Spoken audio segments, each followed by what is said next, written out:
দেখেন 29 নম্বর প্রশ্ন বলছে যে 1 থেকে 10 পর্যন্ত মৌলিক সংখ্যাগুলোর 1 থেকে 10 পর্যন্ত যে মৌলিক সংখ্যাগুলো রয়েছে তাদের গুণফল কত। 1 থেকে 10 পর্যন্ত আসলে মৌলিক সংখ্যা রয়েছে 2। যেহেতু গুণফল বের করতে বলছে, আমি একবারে গুণ দিয়ে যাচ্ছি। তো মৌলিক সংখ্যাগুলো রয়েছে হচ্ছে 2, 3, 5, 7। যদি আমি এগুলোকে গুণ করি, 3 গুণে 6, 5 6 30, 7 30 হচ্ছে 210। সো আনসার হবে ক নাম্বার। আচ্ছা দেখেন 30 নম্বর প্রশ্নে বলেছে 3টি ক্রমিক মৌলিক সংখ্যার গুণফল যদি 1001 হয় তাহলে প্রথম মৌলিক সংখ্যাটা কত, এটা আমাদের নির্ণয় করতে হবে। দেখেন প্রথম মৌলিক সংখ্যাটা যদি 13 হয় তাহলে এর পরের মৌলিক সংখ্যা হবে 17, ওর পরের মৌলিক সংখ্যা হবে 19। তো 13, 17, 19 এই তিনটাকে যদি আমরা গুণ করি তখন পাবো হচ্ছে 4199। কিন্তু আমাদের এখানে বলে দিয়েছে 1001 হতে হবে, তার মানে প্রথম মৌলিক সংখ্যা 13 হবে না। আচ্ছা এখন যদি 11 হয় তাহলে দেখেন প্রথম মৌলিক সংখ্যা 11 হলে দ্বিতীয় মৌলিক সংখ্যাটা হবে 13, পরেরটা হবে 17। এই 11, 13, 17কে যদি গুণ করি তাহলে গুণফল পাবো 2431 বা 2431। তো সেটাও 1001-এর সমান না। এখন আসেন 7 যদি প্রথম মৌলিক সংখ্যা হয় তাহলে এরপরের মৌলিক সংখ্যা আছে 11, এরপরে আছে 13। এই 7, 11, 13 এই তিনটাকে যদি গুণ করা হয় দেখা যায় 1001 পাচ্ছি। সুতরাং আমাদের আনসার হবে গ নম্বর, অর্থাৎ প্রথম মৌলিক সংখ্যা হবে 7। যেহেতু প্রথম বাকি আছে হচ্ছে 17, তো 17 যদি প্রথম সংখ্যা হয় তাহলে পরেরগুলো তো আরও অনেক বেশি হবে। সো এটা আনসার হবে না, অনেক বেশি আসবে গুণফল। সো এটা চেক করার দরকার নাই। 31 নম্বর প্রশ্ন দেখেন 105 থেকে 135 পর্যন্ত সংখ্যার মধ্যবর্তী ক্ষুদ্রতম ও বৃহত্তম মৌলিক সংখ্যা দ্বয়ের গড় কত। আচ্ছা গড় নির্ণয় করার জন্য তো আমাদের সমষ্টি লাগে। এখন দুইটা জিনিস লাগবে, একটা হচ্ছে 105 থেকে 135-এর মধ্যে ক্ষুদ্রতম সংখ্যা বৃহত্তম সংখ্যা লাগবে, তাদের সমষ্টি লাগবে। তাকে যদি আমরা 2 দিয়ে ভাগ করে দিই তাহলে আমরা গড় পেয়ে যাব। আসেন তাহলে দেখা যাক। সরি আমি এটাকে আর কি এটার অপশানগুলো লিখতে ভুলে গেছি, একটু ওয়েট করবেন। এটার অপশান ছিল হচ্ছে 119,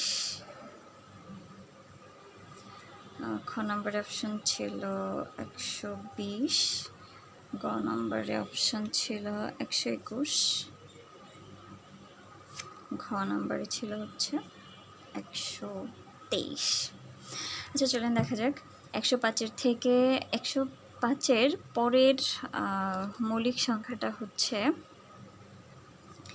107। যেহেতু আমাদের সমষ্টি দরকার গড়ের জন্য, সো আমরা এখানে একটা যোগ চিহ্ন দিয়ে দিলাম। বৃহত্তম সংখ্যা মানে হচ্ছে 135-এর ঠিক আগের মৌলিক সংখ্যা হচ্ছে 131। যেহেতু আমরা গড় নির্ণয় করব, সো গড় লিখে ফেলি।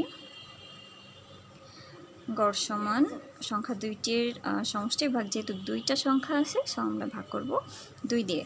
এটা যদি হিসাব করি দেখা যাবে যে আসছে 238 ভাগ 2।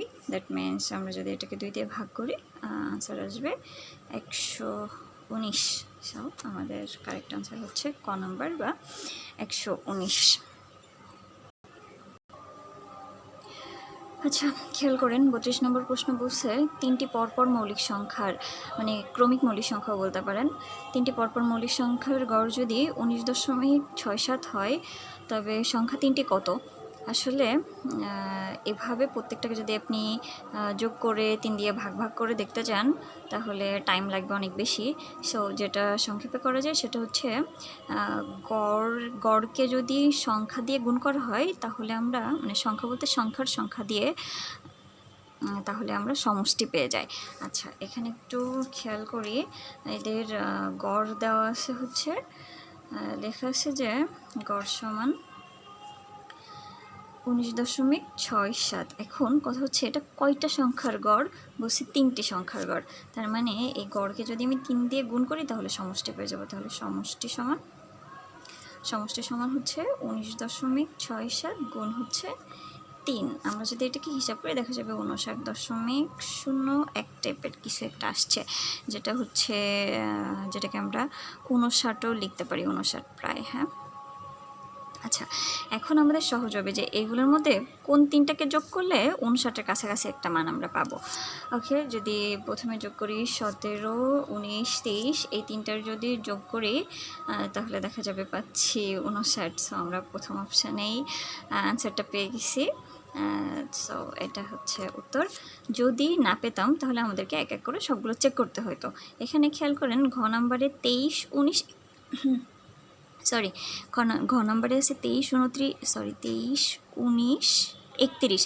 এখানে বলেছিল পরপর মৌলিক সংখ্যা, এখানে কিন্তু পরপর নাই। যদি 29 থাকতো তাহলে আবার পরপর হতো। যেহেতু এখানে 29 না থেকে 19 আছে, সো এটা হচ্ছে পরপর মৌলিক সংখ্যা না।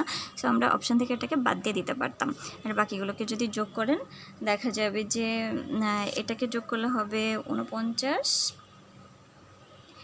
এরপরে হবে 71। আর এটাকে তো যোগ করার প্রশ্নই আসে না, কারণ এটা পরপর নেই। সো আজকের ক্লাস এ পর্যন্ত। Thank you.